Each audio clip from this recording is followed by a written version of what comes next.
Bleed India with 1000 cuts. Pakistan की ये philosophy 2023 में भारत को बहुत परेशान कर रही है। रिसेंटली हरदीप सिंह निज्जर, जो कि एक प्रोक्लेम्ड कैनेडियन सिटीज़न है, जिसके लिए संसद में, कैनेडियन पार्लियामेंट में Justin Trudeau, prime minister of Canada ने जो है वो सफाई देते हुए ये कहा कि अगर कहीं पर भी खालिस्तानी टाइगर फोर्स के जो कमांडर थे हरदीप सिंह निज्जर, उनकी किलिंग में भारत का किसी भी प्रकार से हाथ होता है तो ये कैनेडियन सोवरेनिटी के खिलाफ होगा। और उसके समर्थन में तमाम जो कैनेडियन पार्लियामेंटेरियंस हैं, उन्होंने भी जो है वो भारत का विरोध किया है। और भारत ने इस पर अपनी एक बहुत स्ट्रांग प्रतिक्रिया देते हुए कई प्रकार के सैंक्शंस जो हैं, या हम ये कहें कि वीज़ा को रद्द करना हो या अन्य कई डिप्लोमेटिक जो स्ट्रैटेजीज़ हैं वो प्ले की हैं, हम लोगों ने सबने देखा। साथियों,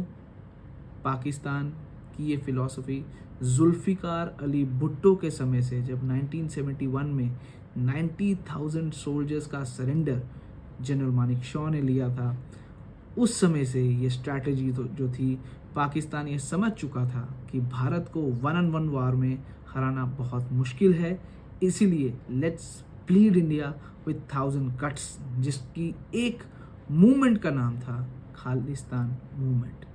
जिसको प्रोपोगेट करने वाले कई लोग आए और कई इसके पोस्टर बॉयज रहे। क्या है खालिस्तान मूवमेंट, आइए हम जानते हैं। फ्रीडम एट मिडनाइट एक बुक है, डोमिनिक लैपेर उसके ऑथर हैं। उसका एक चैप्टर है, a day that was cursed by stars, why India got freedom on 15th of August, या हम यूँ कहें जिस दिन अंग्रेज़ों ने भारत को छोड़ना था, that day was cursed by stars. And what was the curse was that कि on that day if India gets its independence, और जिस दिन अगर 15 अगस्त को भारत आज़ाद होता है तो भारत जो है खंड खंड, हम यूँ कहें कि डिवाइड ही होता जाएगा अगले आने वाले एक सेंचुरी में। जिसको हमने देखा कि भारत के जो हैं वो 3 हिस्से किए गए, जो 1971 में एक बांग्लादेश बना, 1947 में भारत और पाकिस्तान बने। साथियों, 1919 में इंडियन नेशनल कांग्रेस का खालिस्तान मूवमेंट जो शुरू होती है, वो सिखिस्तान शब्द से जो था वो शुरू हुआ। मास्टर ताराचंद 1919 के मोतीलाल नेहरू के द्वारा अध्यक्षता वाले कांग्रेस के सेशन में, जहाँ पे doctor Bhimrao Ambedkar schedule caste के समाज के लिए बात कर रहे हैं, जहाँ पर मोहम्मद अली जिन्ना जो है वो मुस्लिम राइट्स के लिए बात कर रहे हैं, मुस्लिम रिजर्वेशन के लिए बात कर रहे हैं, अलग मुस्लिम स्टेट के लिए या कंट्री के लिए बात कर रहे हैं। वहीं पर एक सिख लीडर हैं जिनका गुरुद्वारों को ब्रिटिश हुकूमत से छुड़वाने में बहुत बड़ा रोल रहा, मास्टर ताराचंद जो थे, वो ये समझ रहे थे कि अगर भारत आज़ादी के बाद कांग्रेस के हाथ में जाता है तो सिखों का जो हकूक़ हैं वो सही से सुरक्षित नहीं रह पाएंगे। इसलिए सिखों को एक अलग देश, जिसको हम कहते हैं सिखिस्तान जो है, वो मिलना चाहिए, जिसके ऊपर पानी फिर गया 1947 में, जब भारत को 2 हिस्सों में विभाजित किया गया, भारत और पाकिस्तान। भारत जो था वो एक सेक्युलर कंट्री बना, और पाकिस्तान जो था it was an Islamic state which was headed by Mohammad Ali Jinnah. जिसके बाद शुरू होती है खालिस्तान को, सिखिस्तान से खालिस्तान की ओर चलने वाली मूवमेंट। साथियों, 1952 में भारत के अंदर आंध्र प्रदेश राज्य की स्थापना जो है on the basis of language होती है, जिसमें आंध्र प्रदेश का जो है एक अलग से राज्य बनाया जाता है, जिसमें उसी भाषा को बोलने वाले लोग जो हैं वहाँ रहते हैं। 1952 में संत फतेह सिंह ने एक पंजाब सूबा मूवमेंट जो है वो खड़ी की, जिसका ये कहना था कि पंजाब का जो क्षेत्र है उसे एक अलग राज्य का जो है वो दर्जा मिलना चाहिए, और पंजाब को जो है वो एक अलग राज्य on the basis of language जो है वो घोषित कर देना चाहिए। पर भारत की सरकार ये समझ रही थी कि ये on the basis of language वाली मूवमेंट नहीं है, परंतु एक समय आने के बाद ये एक सेसेशनिस्ट मूवमेंट बन जाएगी। जिस तरह से भारत से पाकिस्तान अलग हुआ, उसी तरह से क्या ऐसा हो सकता था कि क्या जो सिख हैं वो एक अलग जो राज्य है या अलग एक देश है वो खड़ी कर दें। तो इसी डर के चलते जो है जो संत फतेह सिंह जी की ये पंजाब सूबा मूवमेंट थी, ये ज़ोर पकड़ती है और भारत देश जो है 1966 में जो है इंदिरा गांधी जी की जब सरकार आती है तो पंजाब को 3 भागों में बांटा जाता है, जिसमें पंजाब, हरियाणा और चंडीगढ़, और पंजाब के कुछ क्षेत्र जो हिमाचल के साथ लगते थे वो हिमाचल को दे दिए गए। इसके बाद साथियों शिरोमणि अकाली दल जो है, प्रकाश सिंह बादल जो शिरोमणि अकाली दल के एक बड़े नेता हैं, उनका जो राजनीतिक करियर है वो शुरू होता है, जिसमें कि हम ये देखते हैं कि पंजाब के अंदर किस प्रकार से एक नया जो पॉलिटिकल फ्रंट है वो खड़ा होना शुरू होता है, जिसमें आज तक जो है वो कांग्रेस राज कर रही थी, वहीं पर एक नया जो रीजनल पार्टी है उसकी शुरुआत होती है। साथ ही साथ क्या चल रहा था साथियों, 1971 में जो है भारत और पाकिस्तान का युद्ध होता है और पाकिस्तान को एक मुंह की खानी पड़ती है। पाकिस्तान जो है वो बुरी तरह से हारता है और पाकिस्तान जो है वो 90,000 सोल्जर्स जो हैं वो सरेंडर करते हैं भारत के आगे। और भारत पाकिस्तान ये समझ गया था कि भारत को 1-on-1 वार में हराना बहुत ही मुश्किल है, इसलिए पाकिस्तान के तत्कालिक प्रधानमंत्री जो थे जुल्फ़िकार अली भुट्टो, उन्होंने ये फैसला किया कि हम भारत को आमने सामने के युद्ध में नहीं, परंतु we will bleed India with 1000 cuts, जिसके एक भाग का हिस्सा था ये खालिस्तानी मूवमेंट,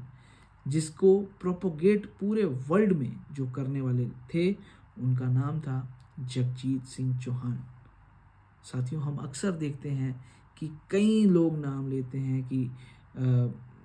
संत जरनैल सिंह भिंडरावाले जो थे वो खालिस्तान मूवमेंट के लीडर थे, पर ऐसा नहीं था। कई ऐसे लोग थे जिनमें मास्टर ताराचंद की वो छोटी सी एक मूवमेंट जिसमें सिखिस्तान का जो है वो जिक्र होता है, और पंजाब सूबा मूवमेंट संत फतेह सिंह जी की, जो कहते हैं कि पंजाब को एक अलग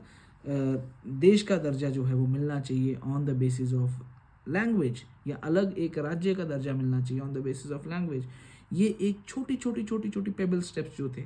जो छोटे छोटे स्टेप्स थे, ये कहीं ना कहीं खालिस्तान मूवमेंट की ओर बढ़ रहे थे। जब जगजीत सिंह चौहान जो कि एक फॉर्मर डिप्टी स्पीकर थे पंजाब लेजिस्लेटिव असेंबली के, जब वो भारत से बाहर जाते हैं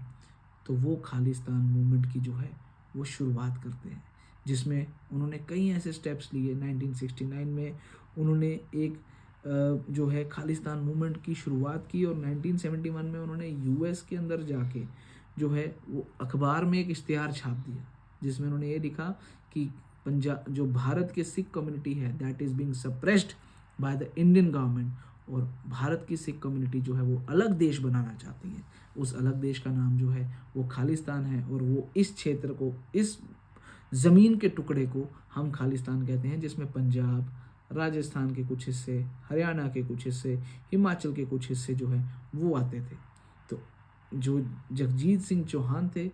उन्होंने इस मूवमेंट को शुरू किया 1971 में। 1969 की इसकी शुरुआत कर दी थी भारत छोड़ने के बाद, और 71 में लंदन में जाके उन्होंने क्या किया, लंदन में जाके उन्होंने खालिस्तान जो है खालिस्तान नेशनल काउंसिल डिक्लेयर कर दी, और वहाँ जाके खालिस्तान नेशनल काउंसिल के स्टैंप्स भी छपवा दिए, और ये कह दिया कि खालिस्तान एक अलग सा देश है।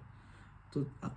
उस मूवमेंट को जो स्मेल किया वो पाकिस्तानी इंटेलिजेंस एजेंसी ने स्मेल किया। उन्होंने देखा कि ये एक तरीका है जिसमें हम भारत को जो है छोटे छोटे जो ज़ख्म देने हैं वो देने का काम ये मूवमेंट कर सकती है। उनको कुछ नहीं करना था, पाकिस्तान को कोई असला बारूद लेके बॉर्डर्स पे नहीं खड़ा होना था, उनको सिर्फ और सिर्फ जो है वो कुछ हथियार, कुछ पैसे जो है इस सेपरेटिस्ट मूवमेंट के लीडर के द्वारा जो लोग क्रिएट किए जाने वाले थे, पंजाब के अंदर जो एक डिफरेंसेस क्रिएट किए जाने वाले थे, वो जो है उनको सपोर्ट करना था। और होता क्या है, 1971 के बाद खालिस्तानी मूवमेंट जो है वो धीरे धीरे जैसे हम देखते हैं कि आनंदपुर साहिब रेजोल्यूशन आता है 1973 में। आनंदपुर साहिब रेजोल्यूशन में क्या होता है, आनंदपुर साहिब रेजोल्यूशन में हम डिस्क्रिप्शन में देंगे। आनंदपुर साहिब रेजोल्यूशन में पंजाब की नदियाँ, उनका पानी जो है वापस उनको दिया जाए, उनके पानी का अधिकार दिया जाए। पंजाब को जो है सेपरेट कॉन्स्टिट्यूशन दिया जाए, पंजाब को और ऑटोनॉमी दी जाए। पंजाब के लिए कई ऐसे मुद्दे जो थे वो शिरोमणि अकाली दल ने जो है, या अकाल तख्त ने या शिरोमणि अकाली दल ने जो है वो आगे रखे। और उसमें क्या हुआ कि शिरोमणि अकाली दल जो है इस आनंदपुर साहिब रेजोल्यूशन को प्रोपोगेट करता रहा। 1979 तक आते आते जब लोगों को लगा, जब पंजाब के सिखों को लगा कि हमारी बात नहीं पहुंच रही है आगे, तो एक हम ये कहें कि जो थोड़े एक्सट्रीमिस्ट थे उन्होंने इस लड़ाई को अपने तरीके से लड़ना चाहा। और 1980 में ज्ञानी ज़ैल सिंह और इंदिरा गांधी ये स्मेल कर जाते हैं कि कहीं ना कहीं एक बहुत बड़ी पॉलिटिकल ऑपोजिशन जो है वो पंजाब के अंदर खड़ी हो रही है, जिसको काउंटर करने के लिए एक पोस्टर का लॉन्च होता है जिसमें संत जरनैल सिंह भिंडरावाले जो हैं वो खालिस्तानी मूवमेंट के जो हैं वो पोस्टर बॉय बन जाते हैं। और उस पोस्टर के, उस संत जरनैल सिंह भिंडरावाले के द्वारा जो ये मूवमेंट चलती है, उस मूवमेंट में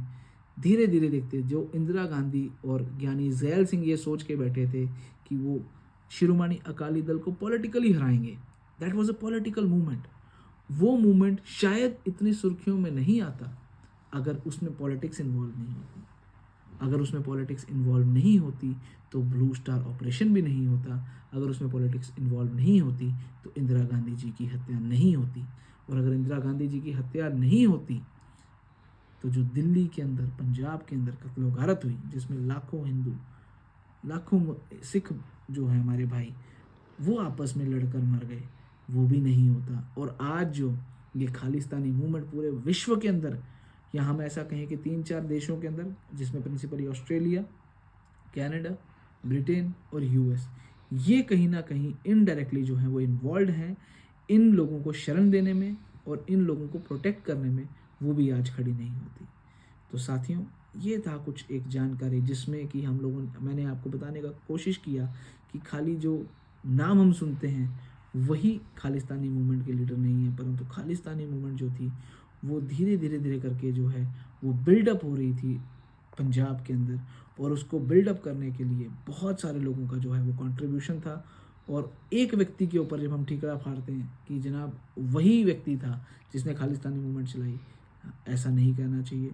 क्योंकि इसमें कहीं ना कहीं जो पॉलिटिक्स, बैड पॉलिटिक्स जिसको मैं कहूँगा, for the sake of self benefit जो है कंट्री को स्टेक पे रख दिया गया, वो कहीं ना कहीं भारत के लिए आज नुकसानदेह जो है वो साबित हो रही है। और इसको काउंटर करने के लिए भारत आज की डेट में जो है वो बहुत मेजर स्टेप्स ले रहा है, जिसमें जो हम कहें कि बहुत सारे जो खालिस्तानी टेररिस्ट थे, परमजीत सिंह पजवार जिसमें एक हैं, अवतार सिंह खंडा एक हैं, हरदीप सिंह निज्जर एक हैं, इनकी किलिंग्स जिसको हम कहते हैं कि आज ये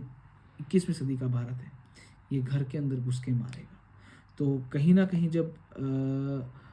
इस टाइप की चीज़ें होती हैं तो भारत को दोष दिया जाता है। अब वो भारत ने करवाई हैं या नहीं करवाई हैं, that is something separate. But अगर भारत ऐसी चीज़ नहीं करेगा तो वारिस पंजाब दे जैसे लोग जो हैं, अमृतपाल जो हैं, वो खड़े होंगे और भारत की सॉवरेनिटी को कहीं ना कहीं चैलेंज करेंगे।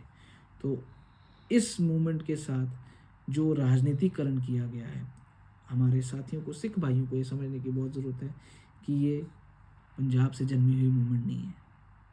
ये पाकिस्तान द्वारा फंडेड मूवमेंट है, जो भारत को विभाजित करने के लिए और भारत को ब्लीड इंडिया बाय 1000 कट की उसकी फिलॉसफी को सफल करने के लिए हवा दी जा रही है, फंड्स दिए जा रहे हैं, हथियार दिए जा रहे हैं। और इसमें नुकसान हमारे लोगों का हो रहा है, इसमें नुकसान सिख भाइयों को हो रहा है, इसमें नुकसान भारत की एकता, अखंडता और प्रभुता का हो रहा है। इसके साथ कोई भी खिलवाड़ करेगा तो भारत देश का एक एक नागरिक अपना सर कटवाने के लिए तैयार है, परंतु इस प्रकार की पाकिस्तान के जो षड्यंत्र है उसे हम सफल नहीं होने देंगे। वंदे मातरम।